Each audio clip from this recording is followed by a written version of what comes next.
नमस्ते गाइस। और आज की फाइट वीडियो में सबसे पहले बात करते हैं लाइट वेट चैंपियन इलिया टुपुरे के बारे में, जहां पर इलिया का एक इंटरव्यू आता है और यहां पर जो इलिया टुपुरे ने एक टॉपिक को लेकर बोला है उससे लोग नाराज हो चुके हैं, ज्यादा हैप्पी नहीं है उससे लोग। बट सबसे पहले यूएफसी व्हाइट हाउस को लेकर इलिया टुपुरे का ये कहना था कि अब वो अपने करियर के इस पॉइंट पे आ चुका है कि अगर उसे यूएफसी व्हाइट हाउस को ऑफर देती है तो वो डेफिनेटली उस ऑफर को डिक्लाइन नहीं करेगा, और यूएफसी भी जानती है कि वो उसके ऊपर काउंट कर सकते हैं कि फॉर श्योर वो व्हाइट हाउस के कार्ड में फाइट करेगा। अब इसी को लेकर जब इलिया टुपुरे से पूछा जाता है कि अगर जस्टिन गेची पैडी पिम्बलेट को बीट कर दिया, जो कि जस्टिन बोल भी रहा है कि वो चाहता है कि वो पैडी पिम्बलेट और यूएफसी के जितने भी प्लान्स हैं उन सबको रुइन कर दे, और जो यूएफसी ने सोचा है कि वो इलिया टुपुरे और पैडी पिम्बलेट की एक बिग फाइट करवाएंगे तो वो उसे रुइन करके खुद टाइटल शॉट पाले और ये फाइट हो व्हाइट हाउस में। अब क्योंकि जस्टिन गेची एक अमेरिकन है एंड ऑल्सो उसके गुड रिलेशन है ट्रम्प के साथ, तो क्या ये फाइट इलिया टुपुरे चाहता है व्हाइट हाउस में? तो यहाँ पर इलिया टुपुरे ने जो बोला है उससे लोग शॉक हो चुके हैं, क्योंकि इलिया टुपुरे रिवील करता है कि अगर जस्टिन गेची पैडी पिम्बलेट को बीट करके विन कर गया तो उसे टाइटल शॉट नहीं बल्कि यूएफसी ने उसके लिए कुछ और प्लान किया है। वो इसके बारे में ज्यादा बात नहीं कर सकता कि अगर जस्टिन विन किया तो उसके लिए यूएफसी का क्या प्लान है, बट डेफिनेटली जस्टिन गेची के लिए कुछ और प्लान किया जाएगा। जस्ट इमेजिन कि इलिया टुपुरे सच बोल रहा है और जस्टिन गेची अरमान 2.0 बन जाता है, जहां पर ये तो और भी बड़ा होने वाला है कि इंटरम चैंपियन बन गया जस्टिन गेची और फिर भी उसे टाइटल शॉट नहीं दे रहे। बड़ी मुश्किल से जस्टिन गेची ने ब्लैकमेल करके ये इंटरम बेल्ट का शॉट मांगा है, और विन करने के बाद अगर उसे अनडिस्प्यूटेड टाइटल शॉट नहीं मिला तो पता नहीं जस्टिन गेची क्या कर बैठेगा। सोचो कि अगर जस्टिन डैना से टाइटल शॉट मांग रहा है और डैना भी लाइक गुड किड, अब ये रहा अरमान सरूकियन, दोनों एक दूसरे के साथ फाइट करो और फिर डिसाइड होगा कि ट्रू नंबर 1 कंटेंडर कौन है। पर्सनली मुझे ऐसा नहीं लगता कि होगा। डेफिनेटली दोनों में से जो भी इंटरम बेल्ट को विन करेगा वो नेक्स्ट फाइट अनडिस्प्यूटेड बेल्ट के लिए ही करेगा। बट एक चीज मुझे लग रही है कि अगर पैडी पिम्बलेट विन किया तो इलिया वर्सेस पैडी पिम्बलेट होगी, बट अगर जस्टिन गेची विन किया तो ये हो सकता है कि इलिया टुपुरिया जस्टिन के साथ फाइट ना करे बल्कि डायरेक्टली इलिया टुपुरे की फाइट हो जाए इस्लाम महाचेव के साथ 170 पाउंड्स में। एनीवेज पूरा अगर देखिए कि इलिया ने बोला क्या है, तो वो ये चीज भी कहता है कि अगर उसे जस्टिन गेची की फाइट ऑफर हो जाती है व्हाइट हाउस में तो व्हाइट हाउस में वो रेडी हो जाएगा उसके साथ फाइट करने के लिए, क्योंकि व्हाइट हाउस का इवेंट एक बहुत बड़ा इवेंट है, तो वो डेफिनेटली फाइट करने के लिए एक्साइटेड होगा। बट इसी के साथ वो इतना कॉन्फिडेंट नहीं है कि जस्टिन गेची के पास कैपेबिलिटी है कि वो यूएफसी और पैडी पिम्बलेट के प्लान को रुइन कर दे, जहां पर वो पैडी पिम्बलेट को बीट कर रहा है और इंटरम चैंपियन बन जा रहा है। तो है तो ये जस्टिन के लिए difficult to beat Paddy Pimblett, but वो गुड लक विश करता है जस्टिन गेची को। But end of the day क्या ये रियली में उसका लक है? क्योंकि अगर वो पैडी पिम्बलेट को बीट कर देता है तो फिर जस्टिन गेची को उसके साथ केज में लॉक इन होना पड़ेगा, तो वो रियली नहीं जानता कि ये जस्टिन गेची के लिए गुड लक है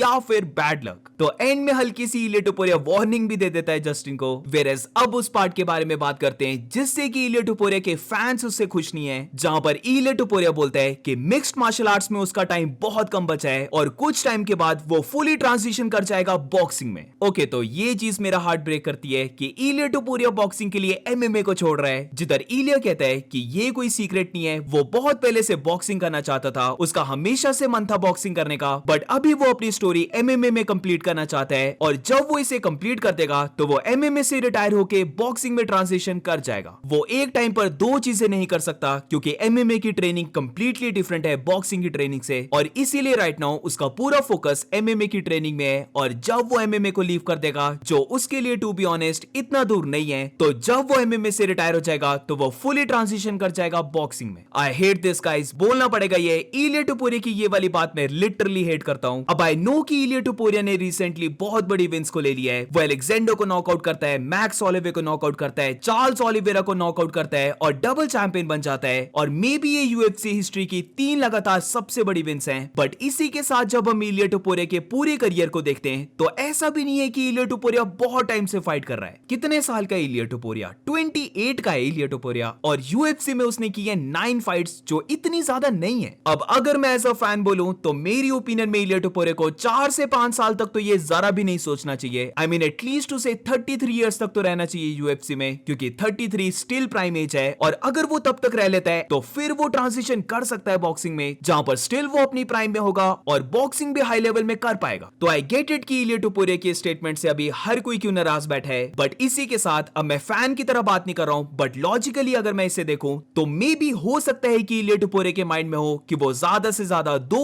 या फिर 3 फाइट्स करेगा। अब तो हम हमेशा इलिया टुपुरिया को सुनते हैं कि वो लो लेवल फाइट्स नहीं नहीं करने वाला है, तो ऐसा हो सकता है कि अगर पैडी पिम्बलेट इंटरम बेल्ट को विन करता है तो पैडी के साथ एक फाइट कर लेगा इलिया टुपुरिया, फिर मैक्स टू मैक्स वो अरमान सरूकिन के साथ कर लेगा अगर बाय चांस अरमान को टाइटल शॉट मिलता है, और मेन उसके बाद एक ही फाइट बचती है इलिया टुपुरिया की, और वो है वेल्टरवेट चैंपियन इस्लाम महाचिव के अगेंस्ट। तो लॉजिक वाइज अगर हम देखें तो वैसे इलिया टुपुरिया इतना गलत भी नहीं बोल रहा है कि वो जल्दी एमएमए से रिटायर हो जाएगा, क्योंकि खुद ही सोच के देखो, अगर इलिया टुपुरिया पैडी को बीट कर देता है, अरमान को बीट कर देता है और 170 में मूव करके वो ट्रिपल चैंपियन बनने की ट्राई करता है, और सपोज करो कि वो बन भी जाता है, तो सच में सोच के देखो कि और ज्यादा इलिया टुपुरिया क्या अचीव करेगा। उसने ऑलरेडी सारे लेजेंड्स को बीट कर दिया, हाई लेवल फाइट्स को वो विन कर गया, तो फिर और ज्यादा बचा नहीं कुछ अचीव करने को। और इसीलिए कहीं ना कहीं मुझे ये लगता है कि इलिया टुपुरिया का प्लान हो सकता है कि वो मैक्सिमम 2 से 3 फाइट्स करे हाई लेवल की, और अगर वो उन्हें विन कर गया तो फिर वो रिटायर हो जाएगा। अब इसके बाद मूव करते हैं फ्लाईवेट डिवीजन में, जहां पर कल हम देखते हैं कि पहले राउंड में मेनल का ब्रैंडन रोवाल को नॉकआउट कर देता है, और ये विन लेने के बाद वो बहुत ज्यादा वोकल होता है जोशुआ वैन को कॉल आउट करने में। तो अब रिसेंटली जोशुआ वैन भी मेनल काप का रिप्लाई दे देता है, बट इससे पहले पोस्ट फाइट इंटरव्यू में काप का ये कहना था कि जोशुआ वैन भी जानता है कि वो आ रहा है उसकी बेल्ट के लिए, वो अब बस स्लीप करेगा, ट्रेन करेगा, और हर टाइम सोचने वाला है जोशुआ वैन के बारे में ही कि वो कैसे उसे बीट करेगा। और ये वाली चीज वैन भी सोचने वाला है, बट ये चीज उसके नाइटमेयर की तरह होगी। तो इसके बाद new flyweight champion Joshua Van का रिप्लाई आ जाता है, जहां पर वो कॉल आउट कर देता है काप को, और वैन यहां पर चाहता है कि ये फाइट ह्यूस्टन टेक्सास में हो, यानी कि यूएफसी फाइट नाइट में हो, जो फरवरी का कार्ड है, यानी कि एंथनी हर्नांडेज और शॉन स्ट्रिकलैंड जहां पर फाइट कर रहे हैं, वहां पर जोशुआ वैन चाहता है कि वो मेनल काप के साथ फाइट करे। अब इसके बाद मेनल काप फिर से बहुत ज्यादा ट्रैश टॉक करने लग पड़ता है, जिधर सबसे पहले वैन का रिप्लाई देते हुए मेनल काप ये बोलता है कि let's make it official, Joshua Van को चाहिए कि उसका मैनेजर यूएफसी को रीच करे, क्योंकि खुद उसका मैनेजर तो ऑलरेडी यूएफसी के टेबल में बैठा हुआ है और उसकी वेट कर रहा है। इसके बाद काप कहता है कि जोशुआ वैन उसका नेक्स्ट विक्टिम है, जहां पर वो उसे मर्सीलेसली नॉकआउट करने वाला है राउंड 2 में। अब यहां पर तुम इमोजी पे फोकस करो, जहां पर एक किड वाला इमोजी है, फिर शायद से वो फादर फिगर वाला इमोजी है, और बच्चों की जो मिल्क बॉटल होती है उसका इमोजी है। फिर इसके बाद काप एक और ट्वीट करता है, जहां पर वो कहता है sign the contract little boy. उसके पास एक ऐसी चीज है जो वैन को बहुत अच्छी नींद देने वाली है, और वंस अगेन उसके बाद वो मिल्क बॉटल वाला और फादर फिगर वाला इमोजी भी पोस्ट करता है। Let's be honest guys, Joshua Van और मेनल काप की फाइट एक बहुत ज्यादा एंटरटेनिंग फाइट है, कंपेयर टू अगर जोशुआ वैन की फाइट तत्सुरो ताइरा के साथ होती है, क्योंकि सच में वहां पर कोई भी एक्साइटेड नहीं होगा। एक तो ये स्ट्राइकर वर्सेस ग्रैपलर की फाइट होगी, और इसके ऊपर से तत्सुरो ताइरा एक ज्यादा वोकल फाइटर भी नहीं है, तो काफी ये ब्लैंड जैसी फाइट जाएगी। वेरएस इसी के ऑपोजिट अगर जोशुआ वैन की फाइट मेनल काप के साथ हो जाती है, तो ये पूरा टाइम एक दूसरे के साथ ट्रैश टॉक करने वाले हैं, बैड ब्लड भी रह सकता है दोनों के बीच में, और द फैक्ट कि ये दोनों फाइटर स्ट्राइकर्स हैं, तो फॉर श्योर इन दोनों की फाइट एक वॉर फाइट जाएगी। तो देखते हैं कि कौन सी फाइट बनती है। अब यूएफसी के पास टाइम ही टाइम है अच्छे से सोचने का कि कौन सी फाइट वो मैच करवाना चाहते हैं, क्योंकि रिमेंबर गाइस, ड्राई डेज चल पड़े हैं, 6 वीक्स के लिए कोई भी यूएफसी का इवेंट नहीं है, तो ये वाले 6 हफ्ते गुजारना बहुत ज्यादा मुश्किल होने वाले हैं। डेफिनेटली थोड़ी सी बोरियत भी आने वाली है, but it is what it is. और वैसे भी लग रहा है कि अगले साल हमें बहुत अमेजिंग इवेंट्स देखने को मिलने वाले हैं, वो भी साल की स्टार्टिंग से, क्योंकि इस साल अगर किसी ने ध्यान दिया हो तो स्टार्टिंग के इवेंट्स हमें बहुत ही बोरिंग से मिले, और मिड के बाद तुम बोल सकते हो अमेजिंग कार्ड्स का आना स्टार्ट हुआ, बट पैरामाउंट की डील में ऐसा लग रहा है कि स्टार्टिंग से ही हमें अमेजिंग कार्ड्स देखने को मिल रहे हैं। तो होपफुली इसी मोमेंटम के साथ पूरा अगला साल जाए। बट आज की वीडियो यहीं पर एंड करते हैं। दैट्स इट गाइस, अगर तुम्हें वीडियो अच्छी लगी हो तो please make sure to like and subscribe. मिलते हैं नेक्स्ट वीडियो में।